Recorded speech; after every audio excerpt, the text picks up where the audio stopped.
Super Mario Odyssey is easily one of the best games on the Switch. But you know what really makes it special? Its kingdoms. Sure, Mario's movement feels incredible and the graphics are stunning, but without these worlds to explore, all the other amazing stuff would be pointless. Each kingdom brings its own unique challenges, puzzles, and captures, and honestly, they're what make Odyssey the masterpiece it is. But while all of the worlds are fantastic, some are definitely better than others. So that's why in today's video, I'm ranking all 17 kingdoms from worst to best. Without further ado, let's get started. The worst kingdom in my opinion is the Cloud Kingdom. Even though I like the art style of the place and the concept of a kingdom hundreds of meters above land, there really isn't anything to do after beating the boss fight from this area. I love the idea, but it's not very well executed. Now let's move on. Another kingdom that is a missed opportunity is the Rain Kingdom. Again, in this area there isn't much to do after defeating the boss, which by the way looks stunning and it's also quite challenging. Also, I appreciate the scary vibe this kingdom has, but I simply can't rank it higher because it lacks so much content. The Cap Kingdom really isn't that bad. It serves as a decent first area of the game that teaches you everything you need to know. And later on, after finishing the main storyline, this area gets a lot more power moons to collect that are genuinely a lot of fun to obtain. It is this low on the list because the other kingdoms are simply better. The Dark Side Kingdom is just a boss compilation, but it's so much fun and challenging that you'll for sure have a blast while playing it. The bosses are harder than the version you first encountered, and you only get 3 lives for all 5 battles. It's actually really nice. Now just a place higher, I put the Darker Side Kingdom, which once again offers plenty of challenges throughout one of the most challenging levels in Mario games history. Unfortunately, this world only offers one level, but you for sure have fun while trying to reach the end. The Mushroom Kingdom is the first new area you unlocked after defeating the main storyline of Odyssey. Here there are plenty of stuff to do and explore. This kingdom has a total of 61 power moons, which by the way is almost half of the moons needed to defeat the main storyline. And besides this, you can also get up to 43 moons just by completing certain achievements and then talking to Toadette. You can also visit enhanced version of some bosses you fought throughout the game. For what it is, Mushroom Kingdom truly is amazing. Seaside Kingdom is next on my list. I don't have any objections regarding this area. It's quite big, so you have some places to explore and a couple moons to collect. It has a unique boss battle that is very memorable, and the theme of this place is alright. It's very nice to see Mario running at the beachside. Overall, it's a decent kingdom, but there is nothing that will blow your mind. The Wooded Kingdom can be very fun, but for some reason, I didn't find it to be very enjoyable. The area this world takes place in is Steam Gardens, a huge mechanical forest filled with giant gears, steam-powered machinery, and lots of nature intertwined with industrial elements. The residents are disturbed by Topper, which is causing chaos and stealing power moons. In order to bring back peace, Mario has to defeat Topper. Also, this kingdom is huge. You have plenty of enemies to fight, tons of places to explore, and 74 moons to collect. Even though I didn't really like Wooded Kingdom, you may love it. The 9th best kingdom in my opinion is the Cascade Kingdom. This is the first true kingdom of Mario Odyssey, besides Cap Kingdom that only served as a tutorial. It does an extremely good job by introducing players to all the mechanics they will use all throughout the game. In here, we see that we can capture absolutely any enemy we desire. That's why we are able to transform into a Chain Chomp and even a T-Rex. Besides this, we are also introduced to tiny 2D sections that I find to be very cool touch to Odyssey. And finally, we get a very unique boss battle, a giant rabbit lady that is walking her chain jumps. I adore this kingdom and its vibe. In my opinion, it is one of the most underrated areas of the whole game. One of the most appreciated kingdoms of this game is Bowser's Kingdom, but I find it to be overrated. Yeah, the theme of this world is cool. You have a nice capture that is exclusive to this area. Pokio, a bird that has a very sharp beak that it's also able to climb walls using it and attack enemies. Besides this, you also have quite a good boss battle and a total of 62 moons to collect. Then, why is it placed so low on this list? Well, the following kingdoms are simply more fun, at least in my opinion.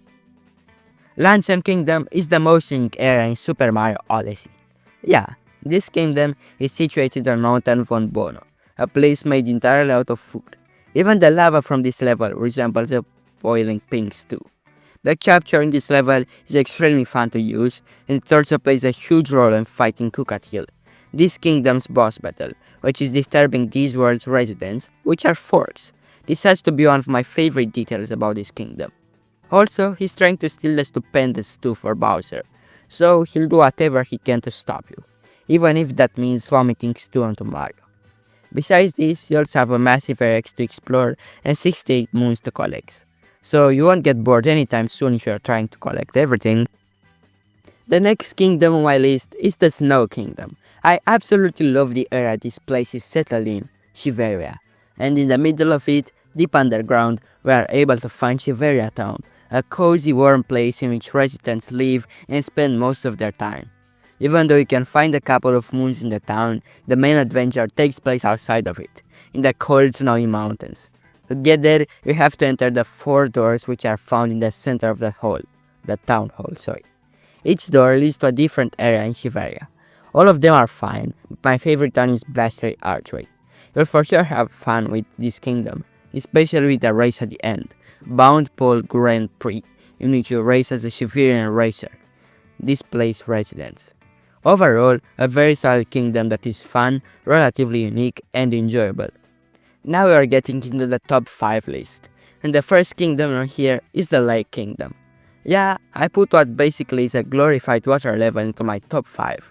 Even though these types of levels are known for having a very bad reputation, frustrating movement, hard to beat enemies, and limited movement because you're underwater. But I'm glad to see that this kingdom fixes almost every problem mentioned above. First of all, Mario controls very well even underwater, so swimming around is actually enjoyable. Then you have a proper reason to explore. You can find plenty of secret areas, nice enemies, interesting challenges, and power moons. Also, one thing I appreciate is that this world also has a portion of land, so you don't have to continuously swim, and that's a big win in my book. The boss fight is alright, and the visuals are truly stunning, so that's why this kingdom is one of the best out there. The Moon Kingdom has to be the most creative kingdom in the whole game, and you can't deny that. The anti-gravity mechanics feel spot on. They are not too fast-paced or too unnoticeable. They are exactly how I imagined them to be. Also, they are paired with a song that goes perfectly with the atmosphere. And finally, the best part about Moon Kingdom is the final boss. Spoiler alert, this final boss against Bowser is the best in the whole franchise. It's tougher when compared to Mario Sunshine and Galaxy Bowser fights, and a whole lot more creative. He even captured Bowser and used him in order to escape the collapsing cave and return back to safety on the moon. I absolutely adore this kingdom, and it's one of my favorite areas of all Mario games. Now, I've entered the top 3 list. The first kingdom on here is Metro Kingdom. The action takes place in New Donk City. At first, the weather is a chaos. It is continuously raining, and there's a thunderstorm going on. This is caused by Mecha Wiggler, a giant robotic wiggler that took over the city. After you defeat the boss battle, you can see the full beauty of New Donk City. It's the first time Mario meets real humans in one of his games, and that feels absolutely fantastic. You're able to interact with them and solve plenty of cool puzzles. If that wasn't enough for you, you also have 89 power moons to collect. My favorite one is Jump Up Superstar.